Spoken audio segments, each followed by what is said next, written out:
BCom part second subject banking and financial management paper first financial management का एक महत्वपूर्ण topic है पूंजी की लागत, कॉस्ट ऑफ कैपिटल। आज हम पूंजी की लागत का अध्ययन करेंगे।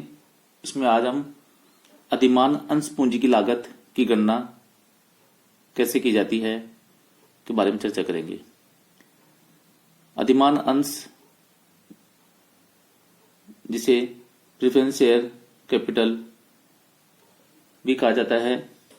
अधिमान अंश स्थायी तथा स्थिर आय वाली प्रतिभूतियां हैं जिन पर दिए जाने वाले लाभांश की दर पूर्व निश्चित होती है। सौदे अधिमान अंशों को छोड़कर इनकी पुनर्भुगतान की कोई तिथि निश्चित नहीं होती है। यद्यपि इन अंशों पर लाभांश भुगतान करना अनुबंधित दायित्व नहीं है, जैसा कि ऋणपत्रों डिबेंचरों की दशा में होता है, किंतु फिर भी इनका निर्गमन तब तक नहीं किया जा सकता जब तक लाभांश भुगतान की पूरी संभावना न हो।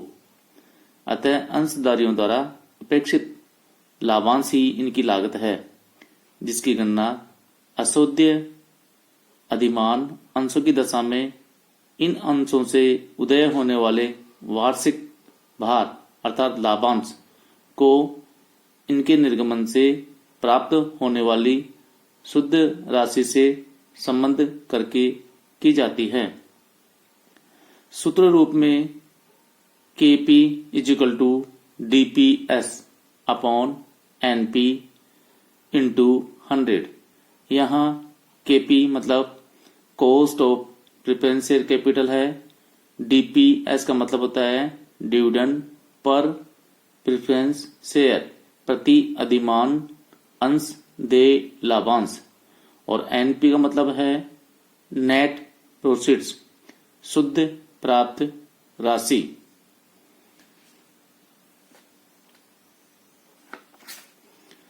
सौदे अधिमान अंशों के मामले में कंपनी संशोधन अधिनियम 1996 के अनुसार असौदनीय अधिमान अंश अथवा निर्गमन की तिथि से 20 वर्ष बाद सौदनीय अधिमान अंशों का निर्गमन समाप्त कर दिया है। इसलिए सौदनीय अधिमान अंशों का ही निर्गमन किया जा सकता है। इस प्रकार के अंशों का शोधन परिपक्वता तिथि पर किया जाता है। ऐसी अधिमान अंश पूंजी की लागत शोध ऋण पत्रों की लागत की भांति ही ज्ञात की जाती है। केवल ब्याज के स्थान पर लाभांश का प्रयोग किया जाता है। अब हम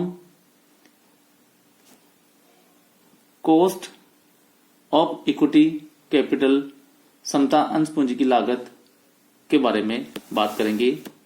समता अंश पूंजी की लागत की गणना अपेक्षाकृत कठिन कार्य है, क्योंकि अधिमान अंशों की भांति न तो इन पर लाभांश की दर निश्चित होती है और न इन पर लाभांश देना अनिवार्य होता है। इसी कारण कुछ व्यक्ति इसे लागत रहित पूंजी मानते हैं, किंतु वास्तव में ऐसा नहीं है।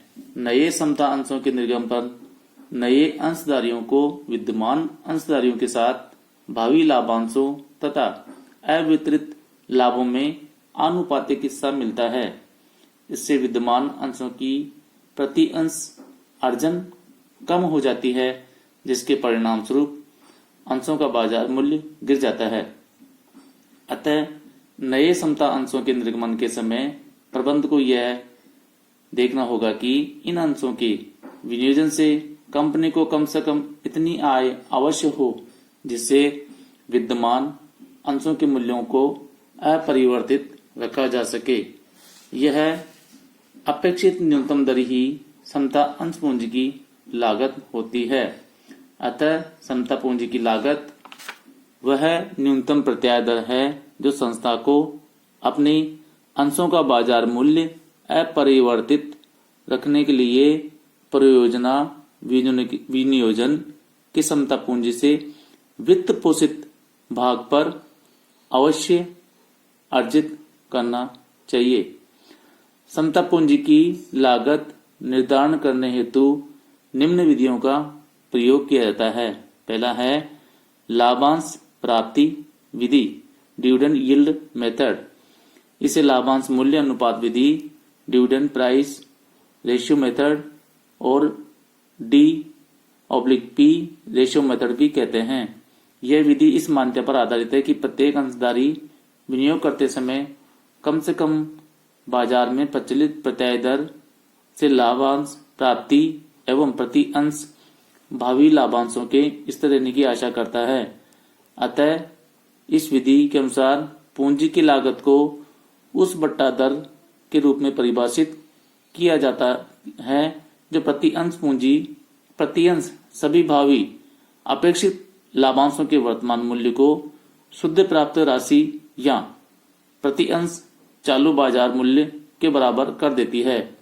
इसलिए अंशों की लागत ज्ञात करने के लिए प्राप्त लाभांश को अंश के बाजार मूल्य से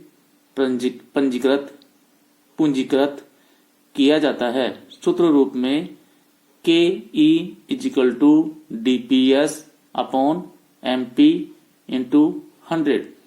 यहाँ KE का मतलब होता है कॉस्ट ऑफ इक्विटी कैपिटल और DPS का मतलब होता है current cash dividend per share, प्रति अंश रोकड़ लाभांश। MP का मतलब होता है करंट मार्केट प्राइस पर शेयर, प्रति अंश बाजार मूल्य। इस विधि के अंतर्गत मूल्यांकन के लिए या गणना करने के लिए पूंजी की लागत की गणना करने के लिए दो कारकों प्रति अंश लाभांश की मात्रा तथा प्रति अंश बाजार मूल्य की गणना आवश्यक है। प्रति अंश लाभांश की गणना विद्यमान कंपनी की दशा में गत वर्षों की लाभांश दरों के आधार पर आसानी से की जा सकती है। नई कंपनी की दशा में विगत वर्षों का लाभांश का कोई लेखा नहीं होता, इसलिए समान व्यापारिक कार्य में संलग्न कंपनियों के लाभांश के आधार पर नई कंपनी के संभावित लाभ की गणना की जाती है। प्रति अंश बाजार मूल्य की गणना करना एक कठिन कार्य है, क्योंकि अंशों का बाजार मूल्य प्रतिदिन बदलता रहता है। जिन अंशों का स्कंद विनिमय में सूचयन होता है, उनकी दशा में औसत बाजार मूल्य लिया जा सकता है अथवा गणना की तिथि का बाजार मूल्य लिया जा सकता है। किंतु जिन कंपनियों के अंशों का सूचयन नहीं होता है, उनके अंशों का बाजार मूल्य ज्ञात करना और भी दुस्साध्य कार्य है। इसकी गणना इन्हें बाजार में बेचने पर कितनी धनराशि प्राप्त होगी, इसी के आधार पर की जा सकती है। यद्यपि यह विधि सरल है, किंतु इसकी निम्न सीमाएं हैं। पहला है, इसके अंतर्गत प्रतिधारित आय पर किसी प्रकार की भावी अर्जन को महत्व नहीं दिया जाता। दूसरा, यह बाजार मूल्य अथवा लाभांश में किसी प्रकार की वृद्धि की व्यवस्था नहीं करता। तीसरा कमी है यह विधि इस तथ्य की अवहेलना करती है कि अंशधारी अंशों को रखने पर बढ़ी हुई दर से लाभांश क्यों प्राप्त करते हैं तथा अंशों को बेचने पर पूंजीगत लाभ या हानि क्यों होती है।